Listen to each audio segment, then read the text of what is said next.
باب 11 لواطت کی تباہ کاریاں، لواطت کی خرابیاں اور سزا۔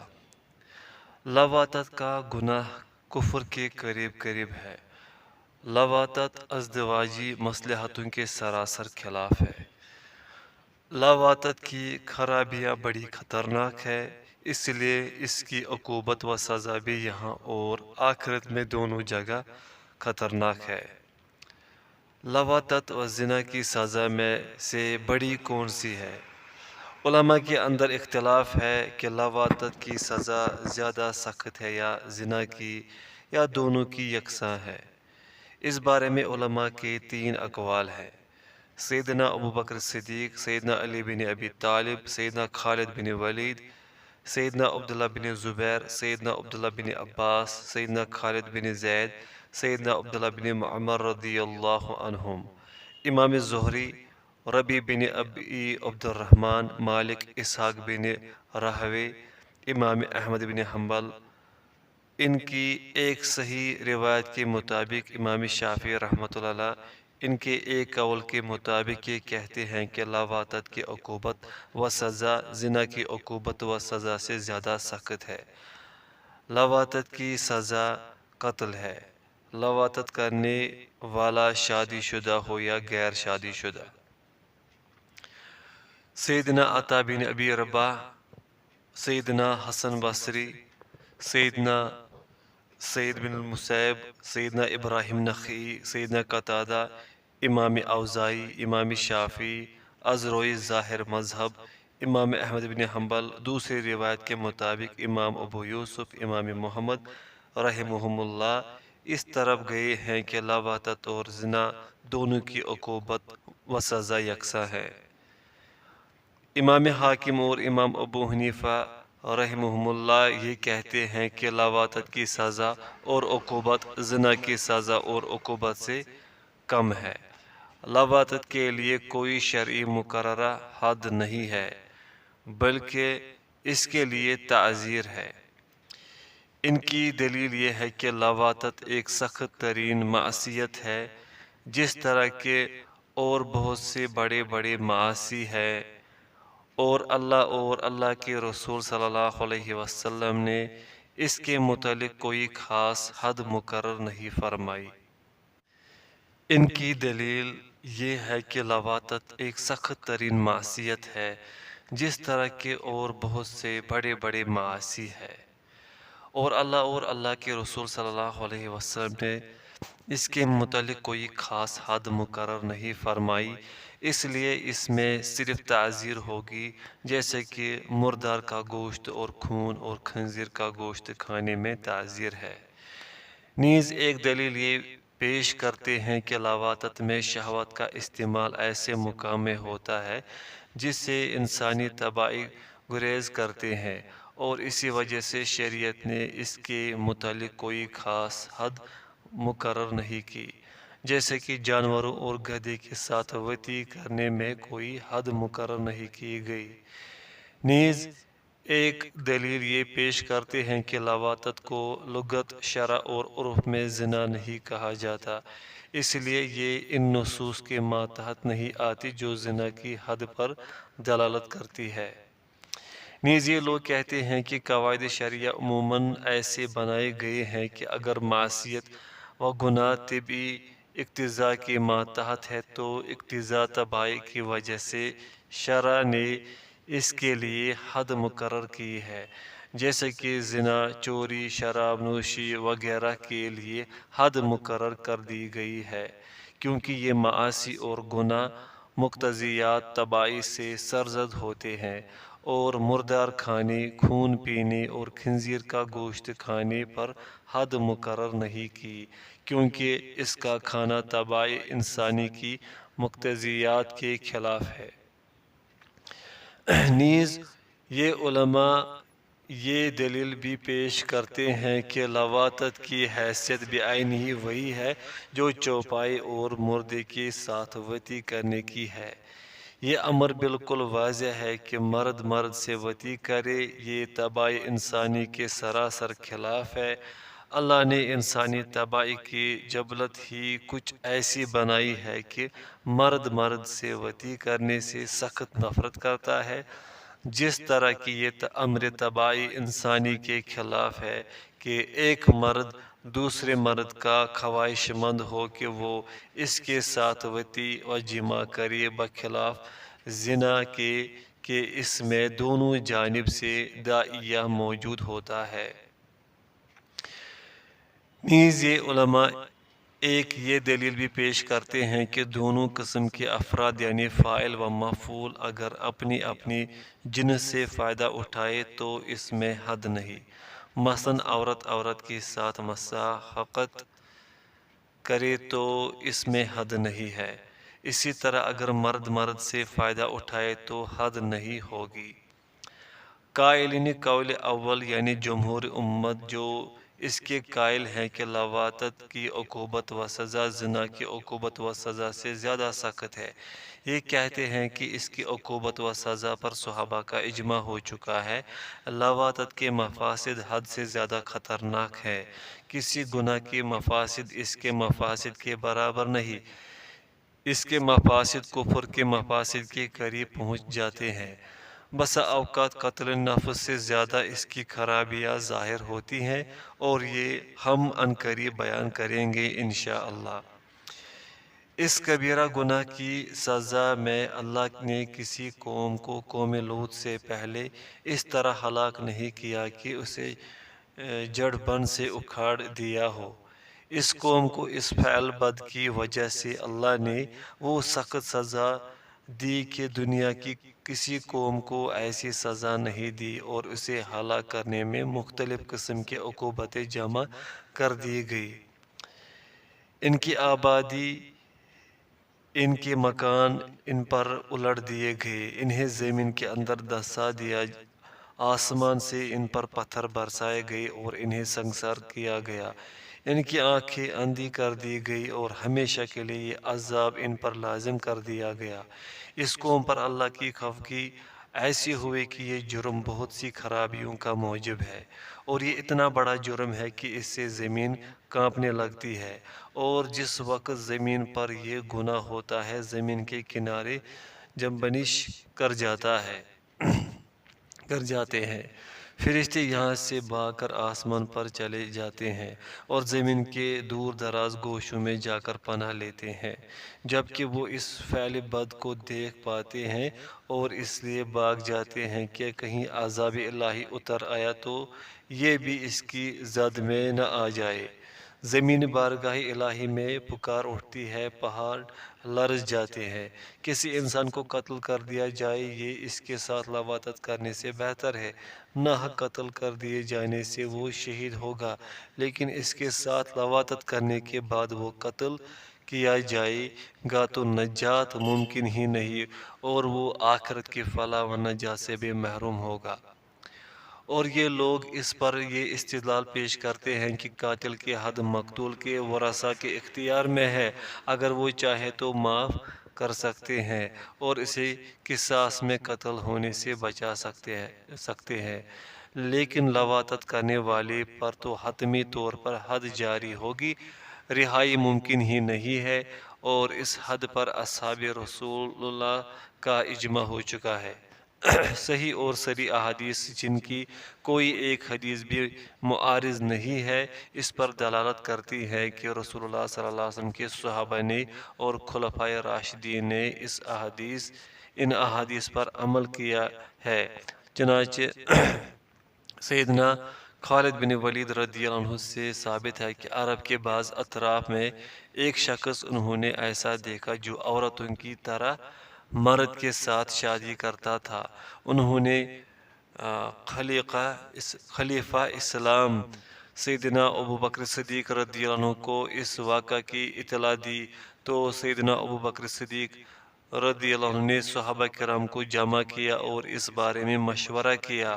سیدنا علی بن ابی طالب نے تمام سے سخت رائے دی اور فرمایا دنیا میں صرف ایک ہی قوم اس جرم کی مرتکب ہوئی ہے اور آپ جانتے ہیں اللہ نے اس کے ساتھ کیسا سخت معاملہ کیا ہے۔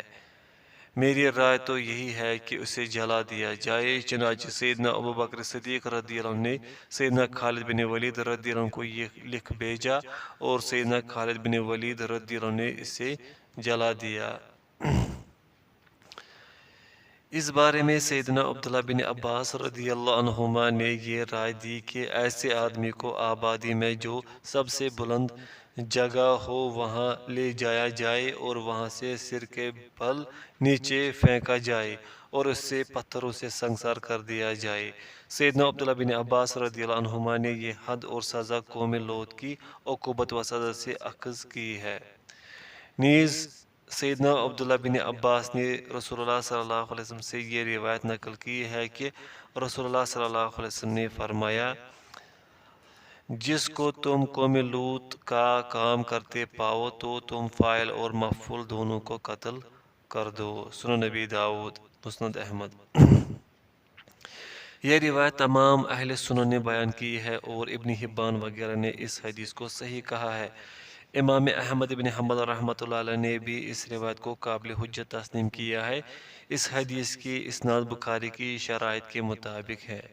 نیز یہ لوگ دلیل پیش کرتے ہیں کہ رسول اللہ صلی اللہ علیہ وسلم نے فرمایا ہے، جو آدمی قوم لوط کا کام کرے اس پر اللہ کی لعنت ہے۔ مسند احمد۔ ایک ہی حدیث میں 3 مرتبہ لعنت وارد ہے اور زانی کے حق میں کسی جگہ ایک ہی حدیث میں 3 مرتبہ لعنت وارد نہیں ہے۔ زنا کے علاوہ دیگر کبائر میں بھی لعنت وارد ہے مگر صرف ایک ہی مرتبہ ہے اور یہاں لوطی کے حق میں 3 مرتبہ لعنت وارد ہے۔ نیز رسول اللہ صلی اللہ علیہ وسلم کے تمام صحابہ لوطی کے قتل پر متفق ہے۔ کسی ایک صحابی نے بھی اس بارے میں اختلاف نہیں کیا ہے۔ اگر کسی نے کچھ اختلاف کیا ہے تو صورت قتل میں کہ کس طرح اسے قتل کیا جائے۔ نفس قتل میں کسی کو اختلاف نہیں ہے۔ لوگ خواہ مخواہ کہتے ہیں کہ مسئلہ اختلافی ہے اور صحابہ کا اس میں اختلاف ہے، حالانکہ یہ صحابہ کرام کا اجماعی مسئلہ ہے، صرف صورت قتل میں اختلاف ہے۔ نیز کہتے ہیں کہ زنا کے بارے میں جو اللہ نے مذمت کی ہے اور لواطت کے بارے میں جو مذمت کی ہے دونوں پر غور کیا جائے تو فرق واضح ہو جائے گا۔ زنا کے بارے میں ارشاد ہے، اور تم زنا کے قریبی مت جاؤ کہ یہ بے حیائی ہے اور برا راستہ ہے، سورۃ الاسراء۔ اور لوطی کے متعلق ارشاد ہے، کیا تم ایسا بے حیائی کا کام کرتے ہو جس کو تم سے پہلے دنیا جہان والوں میں کسی نے نہیں کیا، سورۃ الاعراف۔ زنا کے متعلق لفظ فاحشہ بصورت نکرہ وارد ہے، جس کی معنی یہ ہے کہ جس طرح اور فواحش ہے اسی طرح ایک یہ بھی فاحشہ عمل ہے، لیکن لوطیوں کے متعلق الفاحشہ بصورت معرفہ وارد ہے، جس کے معنی یہ ہوتے ہیں کہ یہ فعل فحش کے پورے معنی پر مشتمل اور جامع ہے، یعنی تم لوگ سب کام کرتے ہو جس کا فحش ہونا تمام کے نزدیک مسلم ہے۔ یہ کام اس قدر ظاہر الفحش ہے کہ اس کے فحش ہونے کے ذکر کی بھی ضرورت نہیں۔ الفاحشۃ فرمایا جس سے دوسری جانب اشارہ بھی نہیں ہو سکتا، یہ اسم دوسرے مسمى کی طرف خیال بھی پیدا نہیں کر سکتا، اور یہ بعین ہی اس قول کی نظیر و مثال ہے جو فرعون نے سیدنا موسیٰ علیہ السلام سے کہا تھا۔ ترجمہ، اور تو نے وہ حرکت کی ہے جو تو کر گزرا، سورۃ الشعراء۔ یعنی تم نے ایسا کام اور برا عمل کیا ہے جس کی برائی بالکل واضح ہے اور اس کی برائی سے ہر ایک واقف ہے۔ اس کے بعد اللہ اس فعل کی برائی کو سخت انداز میں پیش کرتا ہے کہ یہ وہ بدترین فعل ہے کہ تم سے پہلے کسی نے یہ فعل نہیں کیا۔ یہ کام دنیا جہاں میں تم سے پہلے کسی نے نہیں کیا، سورۃ الاعراف۔ اس کے بعد اس کی مزید برائی پیش کرتا ہے اور فرماتا ہے، تم مردوں کے ساتھ شہوت زانی کرتے ہو، سورۃ الاعراف۔ یعنی یہ ایسا برا کام ہے کہ اس کے سننے سے قلوب لرز جاتے ہیں اور کان پھٹ جاتے ہیں کہ مرد مرد کے ساتھ ایسا کام کرتا ہے۔ اس کے بعد اللہ یہ تنبیہ فرماتا ہے کہ یہ کام ہرگز ہرگز ہرگز کرنے کا نہیں، محض شہوت رانی کی غرض سے یہ فعل کیا جاتا ہے۔ وہ ضرورتیں اس سے پوری نہیں ہوتی جو مرد اور عورت کے جوڑے سے وابستہ ہے، مثلاً یہ کہ مرد عورت کی طرف مائل ہوتا ہے اور اس سے اپنی حاجت پوری کرتا ہے۔ میاں بیوی میں محبت و الفت کا وہ رشتہ قائم ہو جاتا ہے کہ عورت کے ذریعے نسل پیدا کی جاتی ہے، جس سے نوع انسانی اشرف المخلوقات کا تحفظ اور اس کی بقا وابستہ ہے۔ عورت کی عفت و عصمت کی حفاظت ہوتی ہے۔ مصاہرہ کا وہ رشتہ قائم ہوتا ہے جو بے عینی نسب کے رشتے کے برابر ہوتا ہے۔ عورتوں پر مردوں کی حکومت قائم ہوتی ہے۔ عورتوں سے ہم بستری کر کے اللہ کی محبوب ترین مخلوق پیدا کی جاتی ہے۔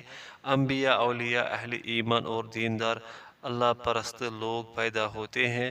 رسول اللہ صلی اللہ علیہ وسلم کی امت میں اضافہ ہوتا ہے، جس کی کثرت و فراوانی سے آپ دوسرے انبیاء کے مقابلے میں قیامت کے دن فخر کریں گے۔ یہ اور اس قسم کی بے شمار مصلحتیں عورتوں سے وابستہ ہے۔ لوطی ان تمام مصلحتوں کے خلاف اقدام کرتا ہے۔ لواطت ان تمام باتوں کی پرورش کرتی ہے جن کی خرابیاں حصر و احصاء سے باہر ہیں، جن کی خرابیاں اور خرابیوں کی تفصیل اللہ کے سوا کوئی نہیں جانتا۔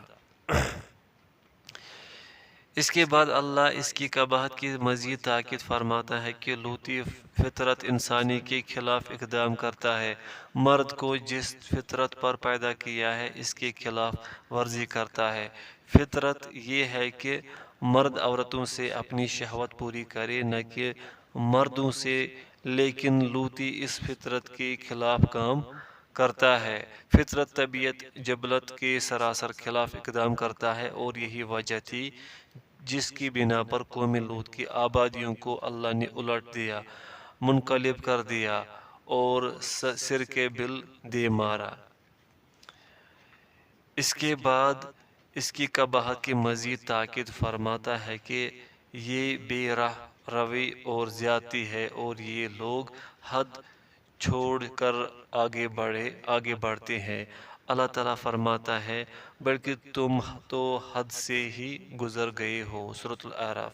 غور کرو، کیا اس قسم کی تاکید یا اس کے قریبی زنا کے متعلق وارد ہے؟ پھر اللہ ان کے متعلق یہ تاکید فرماتا ہے اور لوط کو ہم نے اس بستی سے نجات دی جو خبیث کام کرتی تھی۔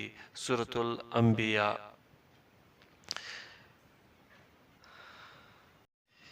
اس کے بعد اللہ اس قوم کے دو مکر و وصف بیان کر کے اس کی انتہا درجے کی قباحت کو واضح فرماتا ہے۔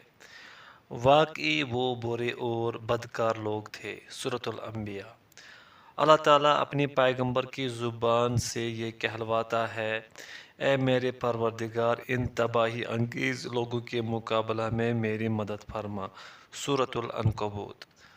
اور پھر فرشتوں نے سیدنا ابراہیم علیہ السلام کے سامنے قوم لوط کو ظالم کہا، ہم اس بستی کے رہنے والوں کو ہلاک کرنے والے ہیں، کیونکہ یہاں کے باشندے یقیناً ظالم ہے۔ سورۃ العنکبوت۔ غور کرو، کیا یہ عقوبت و سزا کسی اور کے لیے بیان کی گئی ہے؟ ایسی مذمت کسی دوسرے گناہ کی بھی نہیں کی گئی۔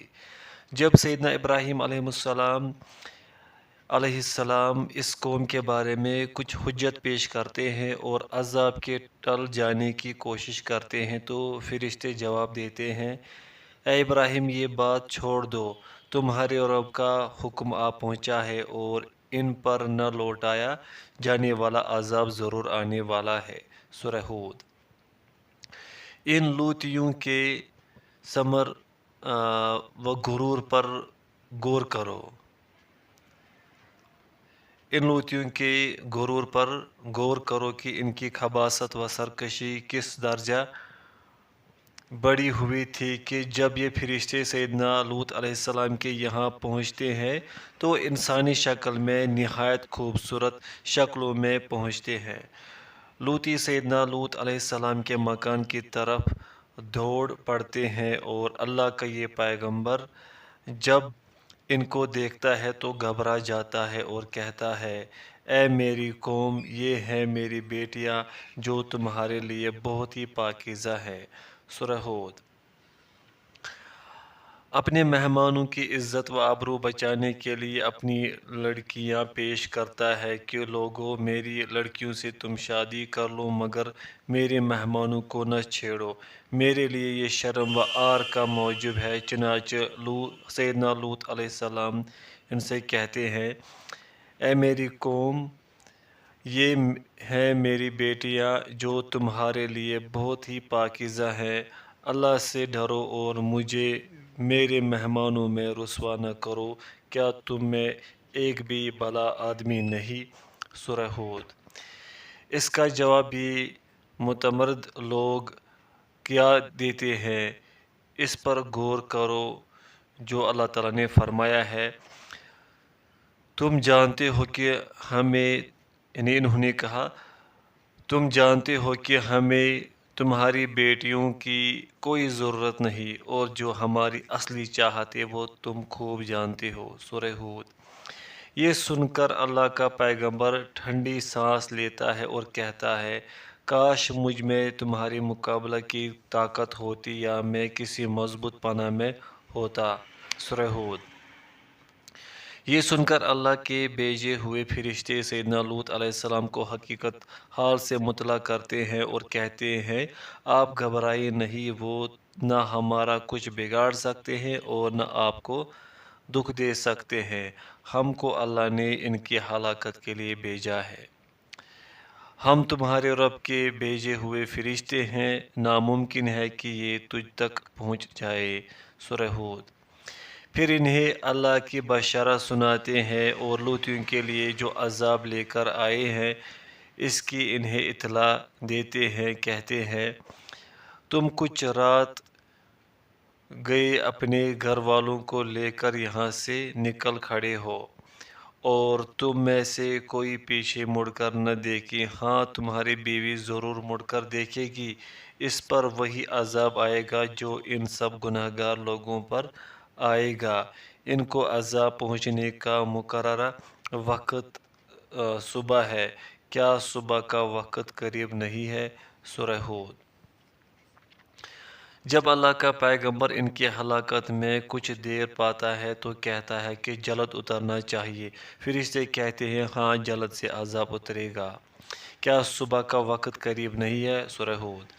اللہ کی قسم، اللہ کے ان دشمنوں کی ہلاکت و بربادی اور اللہ کے پیغمبر اور اللہ کے دوستوں کی نجات میں سحر سے لے کر طلوع فجر سے زیادہ وقت نہیں گزرا کہ اللہ کے دشمنوں کی آبادیاں بیک و بن سے اکھاڑ دی گئی اور آسمان کے قریب تک لے جائی گئی، اور اس قدر اونچی لے جائی گئی کہ آسمان کے فرشتے ان کے کتوں اور گدھوں کی آوازیں سنتے تھے، اور وہ فرمان الہی جو رد نہیں ہو سکتا اللہ کے بندے سیدنا جبرائیل علیہ السلام کے سامنے دہرایا گیا کہ ان کو الٹ دو، اوندھا کر دو اور ہلاک کر مارو۔ پس جب ہمارا عذاب آ پہنچا تو ہم نے اس بستی کو زیر و زبر کر دیا اور کنکریلے پتھر ہم نے ان پر تہ بتہ برسائے۔ سورہ ہود۔ اور ان کی ہلاکت و بربادی کو اللہ نے دنیا جہاں کے لیے عبرت و یادگار چھوڑا اور پرہیزگاروں کے لیے موعظ و نصیحت کا سامان مہیا کر دیا۔ یقیناً ہر ایک عبرت حاصل کرنے والے کے لیے اس میں بہت سی نشانیاں ہیں۔ یہ بستی ایسی راہ پر ہے جو برابر چلتی رہتی ہے اور اس میں ایمانداروں کے لیے بڑی نشانی ہے۔ سورۃ الحجر۔ سیدنا جبرائیل علیہ السلام نے اس طبقہ کو اس حالت میں اٹھایا کہ یہ لوگ بے خبر تھے، غرور و تمرد کے نشے میں سوئے پڑے تھے۔ صبح ہوتے ہوتے یہ سب کے سب عذاب الہی کا شکار بن گئے اور کوئی چیز ان کے لیے نفع بخش ثابت نہ ہوئی۔ وہ مکہ سے جو ان کی زندگی میں ان کے لیے عذاب تھے، موت کے بعد بھی ان کے لیے عذاب ہی رہے۔ افسوس، حد ہزار افسوس، ساری لذتیں ختم ہو گئی اور حسرتیں ساتھ لے گئے، شہوات و خواہشات کی ساری رگیں ٹوٹ گئی اور شقاوت و بدبختی ورثہ میں لے گئی۔ عیش و عشرت کی ساعتیں بہت کم ملی، لیکن دائمی عذاب ساتھ لے گئے۔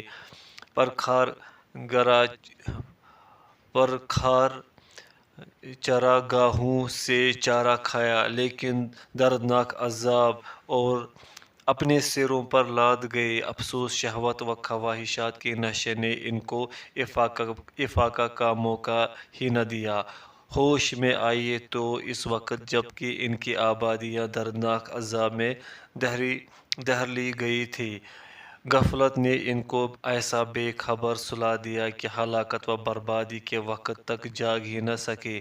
افسوس، وہ اس وقت بیدار ہوئے اور نادم ہوئے جبکہ بیداری اور ندامت ان کے کام نہیں آ سکتی تھی، اور اب وہ اپنی بد کرداریوں اور بد اعمالیوں پر آنسوں کے بدلے خون رونے لگے۔ اے کاش تم ان لوگوں کی حالت دیکھ لیتے کہ وہ کس طرح الٹ دیے گئے، تلے اوپر کر دیے گئے، اور اب ان کے منہ اور جسم سے آگ جڑ رہی ہے، جہنم کی پرخطر تبکوں میں جل رہے ہیں، لذیذ شراب کے بجائے گرم پی رہے ہیں، ان کے چہرے جھلس گئے ہیں اور انہیں کہا جا رہا ہے اپنے اعمال کا مزہ چکھو، اس دوزخ میں داخل ہو جاؤ اور صبر کرو یا نہ کرو تمہارے لیے برابر ہے، تم کو تمہارے کیے کی سزا دی جائے گی۔ سورۃ طور۔ اس کے بعد اللہ تعالیٰ اس قوم کے پیراؤں اور بد کرداروں کو سخت سے سخت وعید ڈراتا ہے، فرماتا ہے، اور وہ مقہور آبادی ان ظالموں سے کچھ دور نہیں ہے۔ سورہ ہود۔